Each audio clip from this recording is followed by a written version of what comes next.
Assalamualaikum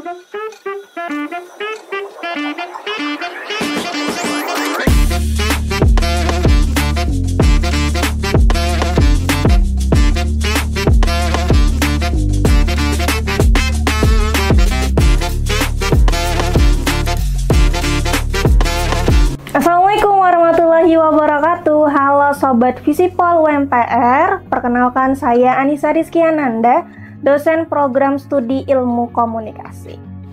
Di sini video ini kita akan membahas lebih lanjut apa sih itu tentang komunikasi, khususnya untuk mata kuliah pengantar ilmu komunikasi. Baik, definisi ilmu komunikasi. Jadi kita bahas dari segi komunikasinya. Komunikasi ini dia berasal dari bahasa Latin yang bernama atau dari kata communicatio.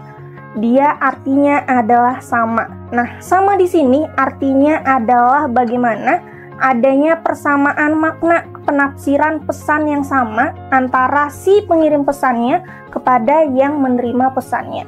Jadi itu dari definisi komunikasi yang penting harus ada kesamaan makna dulu.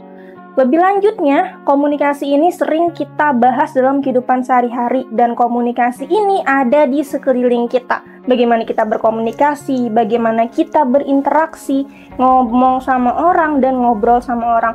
Sebenarnya dia nggak hanya sebatas ngobrol ataupun sebatas mengkomunikasikan, tapi juga komunikasi itu sebenarnya lebih dari itu. Kenapa lebih dari itu? Karena ada proses penyampaian pesan dari si pengirim pesan kepada penerima pesannya. Jadi inti utamanya, jadi komunikasi itu adalah bagaimana si pengirim pesan menyampaikan pesan kepada penerima pesannya. Nah, komunikasi sendiri dia memiliki tujuan-tujuannya. Salah satu tujuannya adalah untuk perubahan sikap dan tingkah laku. Di mana-mana kita pasti kalau misalnya berinteraksi dan berkomunikasi dengan orang pasti ada maksud dan tujuannya. Salah satunya entah mengubah tingkah laku ataupun mengubah perilaku seseorang. Ada satu kalimat dari Laswell. Laswell ini adalah bapak komunikasi di dunia. Anggaplah seperti itu. Jadi dia salah satu pelopor pendirinya komunikasi. Menurut Laswell ada komponen-komponen komunikasi yaitu who, say what, in which channel, to whom, with what effect. Artinya siapa mengatakan apa, kepada siapa, dengan media apa, dan mendapatkan pengaruh yang seperti apa. Itu kata Laswell. Jadi kalau misalnya teman-teman sebagai mahasiswa yang mau komunikasi tidak tahu Laswell itu siapa, itu rugi banget. Jadi teman-teman harus tahu dulu struktur dari si Bapak Laswell ini seperti apa.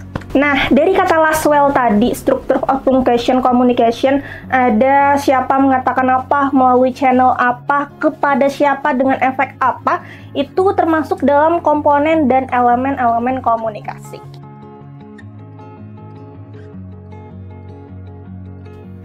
Komponen komunikasi ada 5. Yang pertama itu ada komunikator, yang kedua ada pesan, yang ketiga ada media, keempat ada komunikan, dan yang kelima ada efek.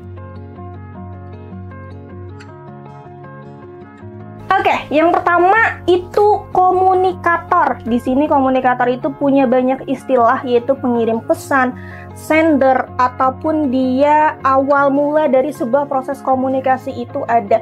Jadi kalau misalnya teman-teman dan sobat Visipol ini menyampaikan sebuah pesan, nah titik awal mulanya adalah si komunikator ini. Jadi komunikator ini dia bertindak sebagai pengirim pesannya. Jadi awal mula sebuah proses komunikasi itu terjadi. Dia di sini juga komunikator berperan tidak hanya menyampaikan pesan, tapi dia juga memberikan respon serta tanggapan. Komponen yang kedua ada namanya pesan. Jadi setelah komunikator mengirimkan pesan itu harus bersifat menarik bagi si penerima pesan. Pesan pun juga bentuknya beraneka ragam. Ada yang verbal dan non-verbal. Apa bedanya verbal dan non-verbal itu? Verbal adalah bagaimana pesan yang berupa kata-kata, sedangkan non-verbal dia tidak berupa kata-kata. Namanya aja non berarti tidak pakai kata-kata. Non-verbal ini bentuknya contohnya adalah body language, ekspresi muka, terus gerakan badan kita, bisa juga nonverbal berupa gambar, video, tabel, dan grafik. Pokoknya intinya nonverbal ini adalah bagaimana pesan yang bukan berupa kata ataupun kalimat. Jadi teman-teman kalau misalnya mau menyampaikan pesan, usahakan kemas semenarik mungkin sehingga si penerima pesannya itu nyampe pesannya sama apa yang ditafsirkan oleh si pengirim pesan dan si penerima pesan itu sendiri. Nah, selanjutnya komponen yang ketiga adalah media. Pastinya untuk mengirimkan pesan kita juga menggunakan media. Media ini apa? Media ini adalah sebagai alat sarana untuk menyampaikan atau mengirim pesan yang udah dikirimkan oleh komunikator tadi. Media pun bisa berupa handphone, lalu media sosial atau alat-alat komunikasi lainnya yang mempermudah seseorang untuk komunikasi. Kalau pada zaman dulu kita berkomunikasi lewat peta, tulisan, dan lain sebagainya, sekarang pun media sudah berkembang jadi lebih canggih. Mari kita bahas media itu dari generasi yang pertama. Generasi pertama itu adalah media yang berkaitan dengan tulis-tulisan, ada peta dan tulisan-tulisan lainnya. Tapi di generasi pertama ini tulisannya belum bisa diperbanyak. Nah, memperbanyak tulisan itu ada pada generasi kedua, di mana pada generasi kedua ini ditemukanlah mesin pencetak oleh Johannes Gutenberg. Maaf ya kalau misalnya salah penyebutannya. Setelah itu, setelah tulisan bisa diperbanyak, masuklah ke generasi ketiga, di mana generasi ketiga ini bisa ditayangkanlah berupa informasi melalui televisi, lalu bisa mendengarkan informasi melalui radio. Jadi di sini bisa kita katakan pada generasi ketiga ini dalam bentuk audio visual. Jadi kita bisa mendengarkan dan melihat informasi dan pesan yang diterima. Nah, sekarang kita masuk ke generasi keempat, di mana ini berbasis dengan alat komunikasi handphone dan komputer. Tidak mungkin kita tidak punya handphone dan komputer, karena handphone dan komputer ini adalah alat komunikasi yang kita gunakan saat ini untuk mempermudah kita berkomunikasi. Dari generasi-generasi tadi terciptalah beberapa bagian-bagian media. Ada media cetak, elektronik, dan media online. Kalau media cetak jelas gitu kan, berupa tabloid, koran, dan majalah. Media elektronik ini dia berupa radio dan televisi. Sedangkan media online adalah portal berita online, media sosial yang berbasis internet. Nah, jadi itu media yang digunakan untuk menyampaikan pesan kepada komunikan. Kita masuk komponen komunikasi yang keempat, yaitu komunikan. Komunikan ini adalah yang menerima pesan dari komunikator yang mengirimkan pesan.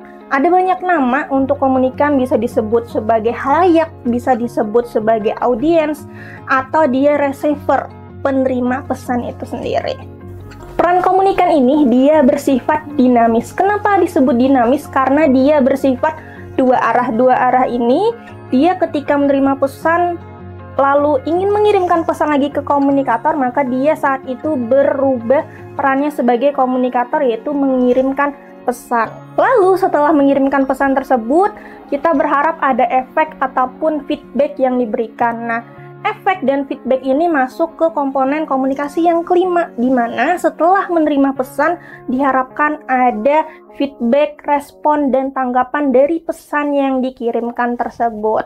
Jadi dari 5 komponen komunikasi, komunikator, pesan, media, komunikan, dan efek itu terbentuklah sebuah proses komunikasi di mana pesan itu dikirimkan melalui komunikator, lalu melalui media dengan alat komunikasi apa, diterima oleh si komunikan dengan efek tertentu yang harapannya dapat bisa merubah perilaku dari si komunikan itu sendiri. Nah, dari proses komunikasi itu terbentuklah sebuah tujuan komunikasi, di mana kita dalam berkomunikasi memiliki tujuan-tujuannya tersendiri.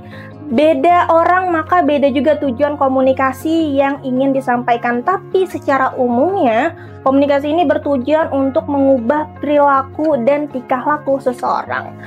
Ada 4 tujuan komunikasi. Yang pertama itu mengubah opini seseorang, lalu yang kedua bisa mengubah persepsi seseorang, atau mengubah persepsi kelompok dan organisasi. Lalu yang ketiga bisa mengubah masyarakat, dan yang keempat dia bisa mengubah perilaku.